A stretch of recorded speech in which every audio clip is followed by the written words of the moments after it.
Bonsoir frères et sœurs, que le Seigneur nous bénisse.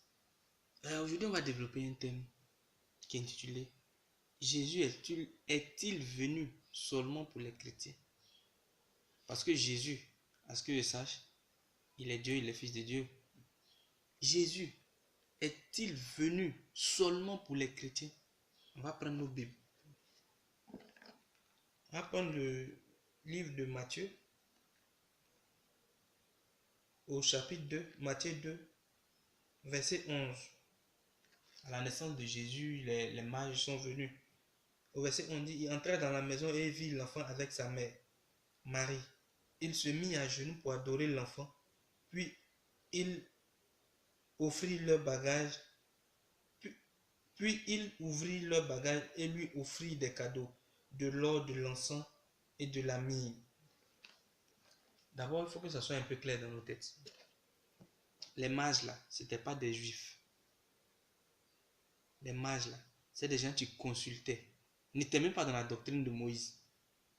Ça c'est un. Les mages n'étaient pas chrétiens. Chrétiens même n'existaient pas encore.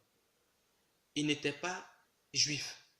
C'était des gens qui consultaient les astres pour voir dans l'autre monde, pour voir qu'est-ce qui se passe dans le cosmos. Ils n'étaient même pas religieux. C'était des gens d'un autre monde. Ces mages-là sont venus voir Jésus. Quand ils sont venus voir Jésus, ils ont fait trois choses. On dit d'abord, ils se sont mis à genoux pour adorer l'enfant. Le fait qu'un magicien vienne se mettre à genoux pour adorer quelqu'un, c'est qu'il reconnaît en cette personne une divinité. Donc, eux-mêmes là, c'est-à-dire, si on veut poursuivre de manière un peu plus poussée, ils sont venus s'agenouiller pour implorer la miséricorde de Dieu sur leur vie. Quand tout le monde savait que Jésus allait naître, il y avait une prophétie sur lui. Est-ce que c'est les grands prêtres qui sont venus voir Jésus? C'est les mages qui sont venus voir Jésus, les magiciens qui sont venus voir Jésus. Parce que pour nous montrer que Jésus là, quand il est venu pour tous les êtres humains. Il est venu pour tous les êtres humains. Les premiers qui sont venus le voir là, c'était des païens. C'était des païens. Après, ils ont donné les cadeaux, ils ont donné de l'or. L'or là, dans l'ancien temps, on donnait de l'or au roi. Ils reconnaissaient que c'était le roi. Même si l'or là, après, ça allait servir pour les besoins de l'enfant, pour son éducation, tout ça. Ils reconnaissaient que c'était un roi. Ils lui ont donné de l'or. L'or, c'était pour le roi. Ils ont donné de la myrrhe. La myrrhe là, c'est un peu comme des parfums. Ça sent très bon. Ils ont donné ça.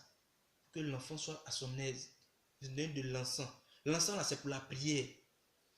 Dans l'ancien temps, on brûlait l'encens seulement que pour le roi, pour les Égyptiens. On brûlait ça pour lui. C'est pour la prière, que les prières puissent monter. En somme, Dieu veut interpréter. On peut dire, ils sont venus avec tous leurs péchés. On dit, tiens, on reconnaît qu'on n'est pas dans la droite ligne. Mais quand tu seras dans ton monde là, souviens-toi de nous. On t'a vu les premiers. On se met à genoux. Tout genou fléchira. On se met à genoux pour t'adorer. Aujourd'hui, on assiste à quoi? Quand tu ne vas pas à l'église, tu n'es pas du christianisme. Oh, tu t'es trompé. C'est du démon. C'est du diable. Tu rentres en enfer. Non, les gars. Nous ne sommes pas des fondamentalistes. Non, non. Luc le dit. Luc 3, verset 6. Il dit, et toute chair fera le salut de Dieu. Cette parole-là, ça rejoint Matthieu. Luc dit, et toute chair verra le salut de Dieu. Ça rejoint Matthieu en la naissance de Jésus même. Les païens sont venus le voir premier. Les grands prêtres disent, ah, les grands prêtres, on est la loi de Moïse. Ils ne sont pas venus le voir premier parce qu'ils étaient tellement préoccupés par leur titre et autres. Ils n'ont pas eu la présence d'esprit de savoir que c'était l'enfant qui était là. C'était la prophétie qui s'accomplissait en l'enfant qui était là. Non, non. C'est les païens qui sont venus. Donc c'est pour nous dire, il ne faudrait pas qu'on soit carré pour dire, si tu n'es pas dans le christianisme, tu es perdu, tu es damné. Non. Dieu nous proposera à tous, à tout être humain, le salut. Libre à nous de refuser. Parce qu'il aime tous les hommes. Il ne veut pas perdre un. Il aime tous les hommes sans exception. Peut-être nous qui suivons Jésus, nous sommes dans le christianisme. Jésus a une manière particulière de nous sauver. Peut-être qu'il va nous justifier. On sera justifié par Jésus. Il va prendre nos péchés sur lui pour dire à son papa, ah, j'ai été justifié, voici. Je prends entièrement les fautes parce qu'ils ont eu confiance en moi, ils ont pardonné leurs péchés et tout ça.